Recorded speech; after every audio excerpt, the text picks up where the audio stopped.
베드로와 요한이 성전 앞에서 나면서부터 한 번도 일어나 걸어보지 못한 안진뱅이 삶을 사는 일을 예수의 이름으로 일으켜 세웠습니다.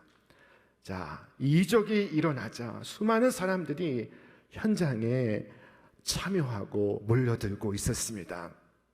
자, 고침받은 자는 베드로와 요한 곁에 서서 하나님을 찬송하며 하나님께 영광을 돌리고 있었습니다. 많은 사람들이 호기심과 더불어 놀람을 감추지 못하며 마음을 활짝 열었습니다. 자, 그들의 마음이 활짝 열려 있는 것을 본 베드로는 그 순간 주님의 복음을 전하기 시작했습니다. 베드로가 한창 설교하고 있을 때 성전을 맡은 관리들이 다가와서 베드로와 요한을 체포하는 것이었습니다. 이 성전을 요란케 했다는 것이었습니다. 자, 그리고 베드로와 요한을 하루 동안 감옥에 가둔 후에 산헤드린 공회 앞에 세웠습니다. 이 공회는 무시무시한 공회입니다. 생사를 결정하는 기관이었습니다. 예수님께서도 불법으로 이 공회에서 재판을 받으시고 사형을 언도받으셨습니다. 자, 그런데 바로 그 자리에 베드로가 선 것입니다. 자, 저 갈릴리 출신의 비약한 어부 베드로가 세도가 당당한 유대 공회원 앞에 서 있습니다. 그 자리에서의 말 한마디에 베드로의 생사 여부가 결정될 것입니다. 베드로의 모습은 어떠했을까요? 두려움에 떨며 나약한 모습을, 비참한 모습을 보이고 있었을까요? 그러나 그렇지 않았습니다. 그가 당당히 서 있습니다. 그가 용기의 사람이 되어 있었습니다. 자, 그가 하는 말을 우리 함께 읽겠습니다. 이에 베드로가 성령이 충만하여 이르되 백성의 관리들과 장로들아, 만일 병자에게 행한 착한 일에 대하여 이 사람이 어떻게 구원을 받았느냐고 오늘 우리에게 질문한다면 너희와 모든 이스라엘 백성들은 알라. 너희가 십자가에 못 박고 하나님이 죽은 자 가운데서 살리신 나사렛 예수 그리스도의 이름으로 이 사람이 건강하게 되어 너희 앞에 서느니라. 지금 베드로와 요한을 재판하던 산헤드린 공회원들은 이 갈릴리 이 어부들이 지혜롭고 담대하게 말하는 것을 보고 깜짝 놀랐습니다. 십자가에 못 박혀 죽으신 예수께서 부활하셨으며 예수님의 그 권세와 이름으로써 나면서부터 일어나 걷지 못하던 그가 일어났다고 기탄 없이 말하고 있었습니다. 그들은 기가 질렸습니다.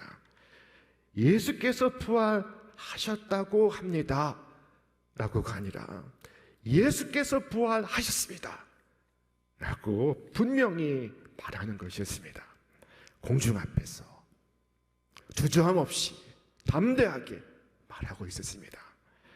공회원들은 날 때부터 걷지 못하던 자가 예수 그리스도의 이름으로 치료함 받아 두 다리로 서서 하나님을 찬양하고 있었기 때문에 반박할 수도 없었습니다.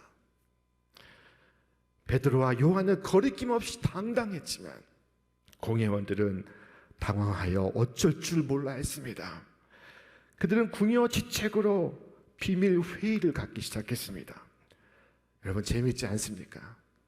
그 산헤드린 공회 앞에서 베드로와 요한은 담대하게 공중 앞에서 말하고 있고 공회원들은 숨어서 회의를 하고 있습니다.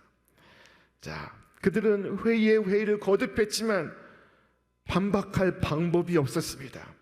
자, 그들이 회의를 끝내며 했던 말은 이것이었습니다. 말하지 말라. 말하지 말라. 가르치거나 말하지 말라.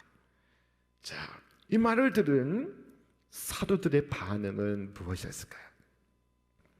우리 말씀 같이 읽겠습니다.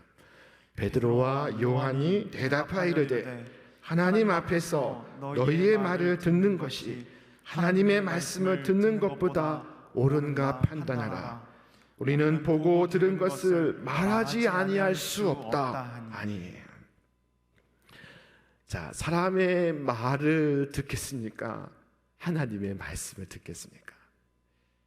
오늘 이 시대의 사람들은 하나님 말씀을 잘 듣지 않습니다.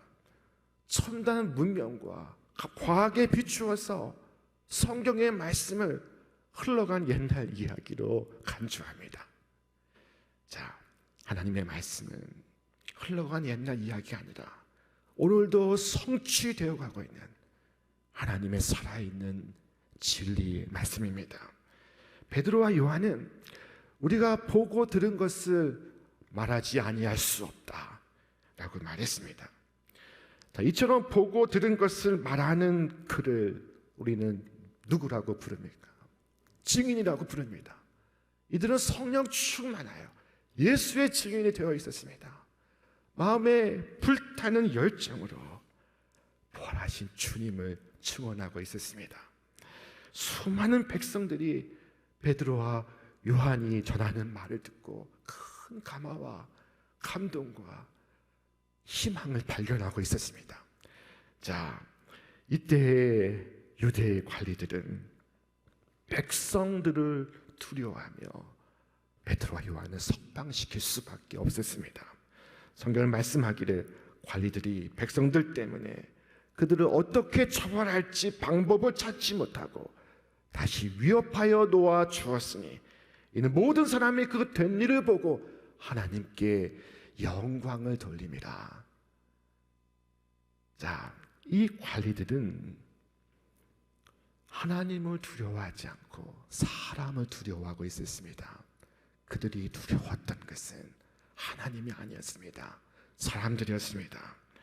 자, 오늘 말씀 속에서 우리는 용기 있는 베드로와 요한을 만날 수가 있습니다. 이들의 이 용기는 어디에서 나온 것일까요? 이 같은 용기를 어떻게 가질 수 있었습니까?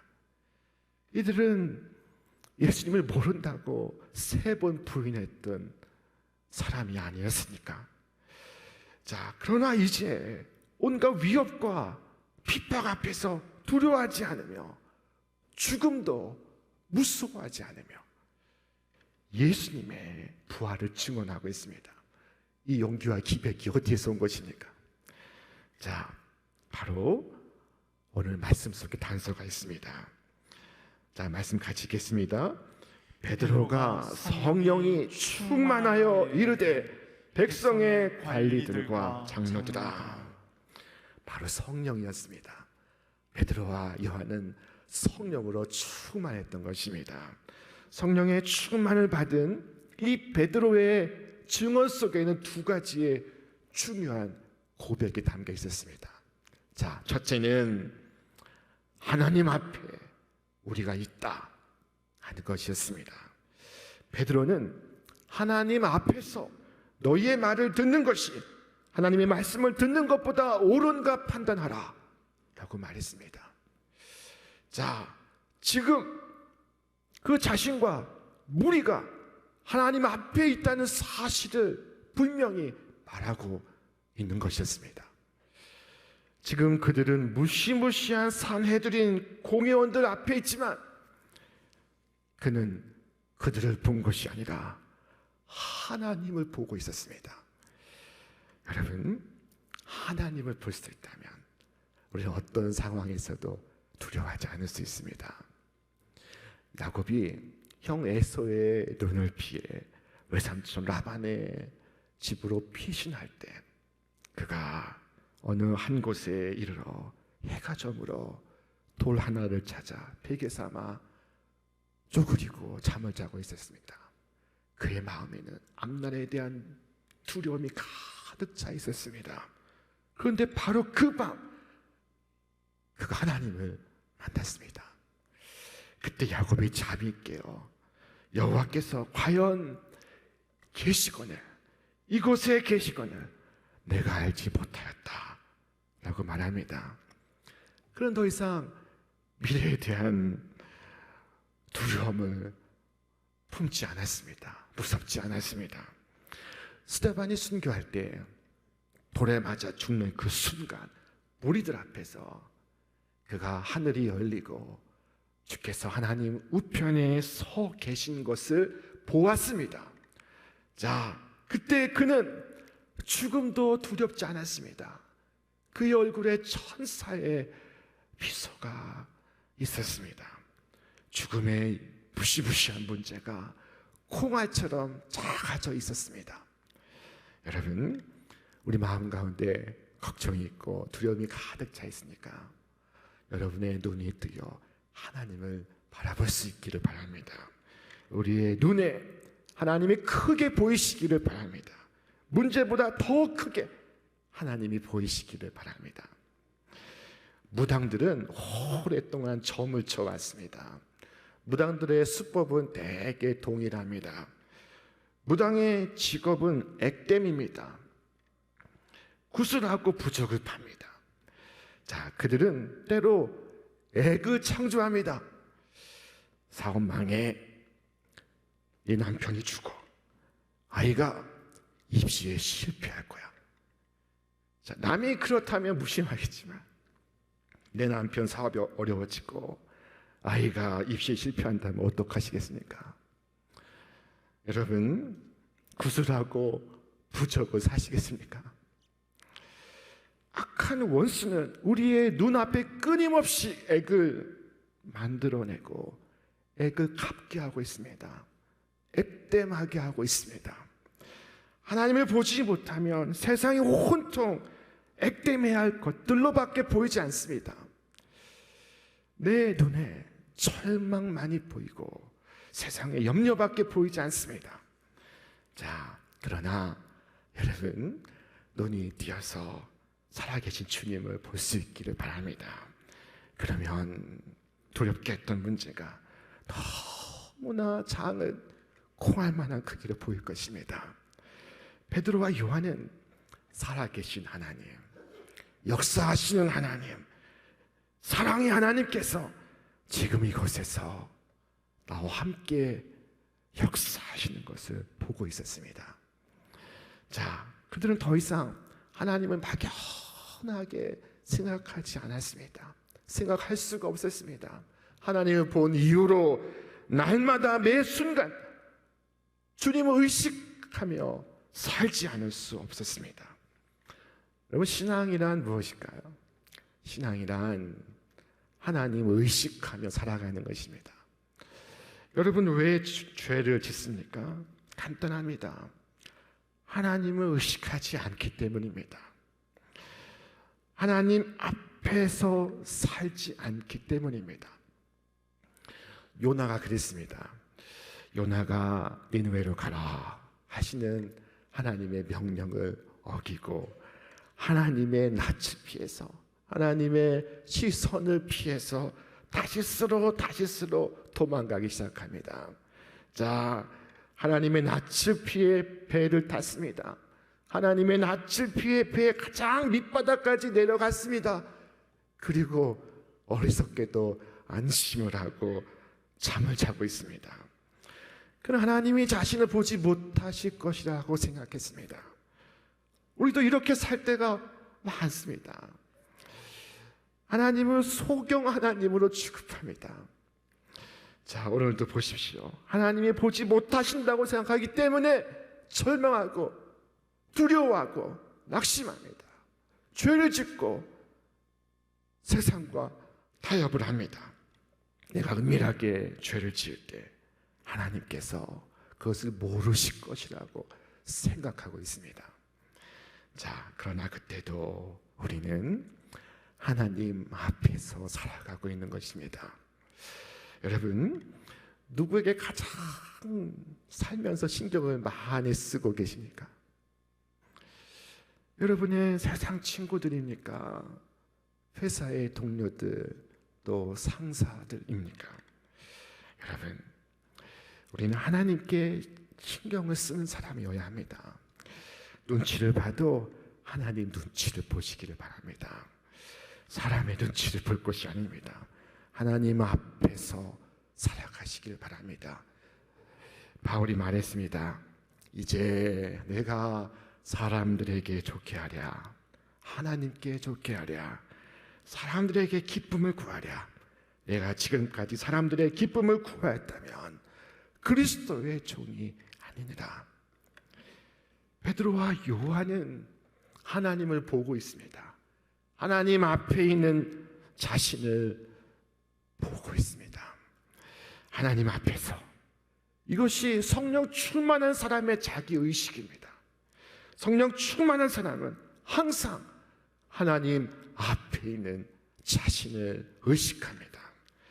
하나님 앞에 있다는 것을 의식할 때 그는 용기의 사람이 될 수 있습니다. 하나님을 볼 수 있기에, 하나님이 나와 함께 계심을 믿기에 그는 진실로 용기의 사람이 될 수가 있습니다. 지난날 하나님 앞에 있다는 것을 생각하지 못할 때 베드로는 사람 앞에서 비겁할 수밖에 없었습니다. 베드로는 사람의 눈총이 무서웠고 사람의 핍박이 무서웠기 때문에 주님을 모른다 부인하고 말았습니다. 그러나 지금 베드로는 그와 같지 않습니다. 하나님께서 보고 계시고 하나님께서 나와 함께 계시다는 것을 알기 때문이었습니다. 자, 둘째, 성령에 충만하였던 베드로와 요한의 증언 속에는 그가 예수의 이름을 증거하는 것을 포기하지 않겠다는 교리가 담겨 있었습니다. 베드로와 요한은 우리가 보고 들은 것을 말하지 아니할 수 없다라고 말했습니다. 자, 성령께서 역사하심으로 보고 들은 것을 그들은 말하지 않고 가만히 있을 수 없다라고 말한 것입니다. 가만히 앉아 있을 수가 없다. 그럼 나가서 전도해야 했습니다. 봉사해야만 했습니다. 선한 일에 몸바쳐 살아야만 했습니다. 어떻게 성령 충만한 사람이 예수를 전하지 않을 수 있습니까? 안 하고는 견디지 못합니다. 자, 사람이 인생을 사는 방법에는 두 가지의 삶의 방식이 있다고 합니다. 하나는 쫓기는 삶이 있고 또 하나는 부름받은 삶이 있습니다. 쫓기는 사람들의 삶은 늘 쫓깁니다. 일에 쫓기고 돈에 쫓기고 시간에 쫓기고 환경에 쫓기고. 자, 그런 사람들의 특징이 무엇입니까? 바쁩니다. 환경을 지배하지 못하고 환경의 지배를 받으며 살아가고 있습니다. 자, 그러나 부름받은 삶이 있습니다. 부름받은 삶은 쫓기는 삶이 아니라 쫓아가는 삶을 삽니다. 분명한 삶의 목적이 있습니다. 내가 왜 사는가가 목표가 분명합니다. 그는 땅에서 하나님께서 부르신 부름의 상을 쫓아 살아갑니다. 여러분, 나는 부름받은 자의 삶을 살고 있습니까? 쫓기는 자의 삶을 살고 있습니까? 오늘 이 말씀을 마치면서 우리는 이 안진뱅이를 일으키신 목적이 어디에 있었는지를 발견할 수가 있습니다.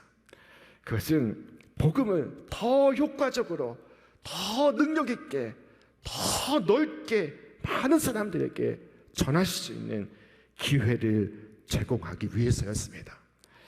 자, 이 40세가 넘도록 안진뱅이였던 그를 베드로와 요한이 일으켰습니다.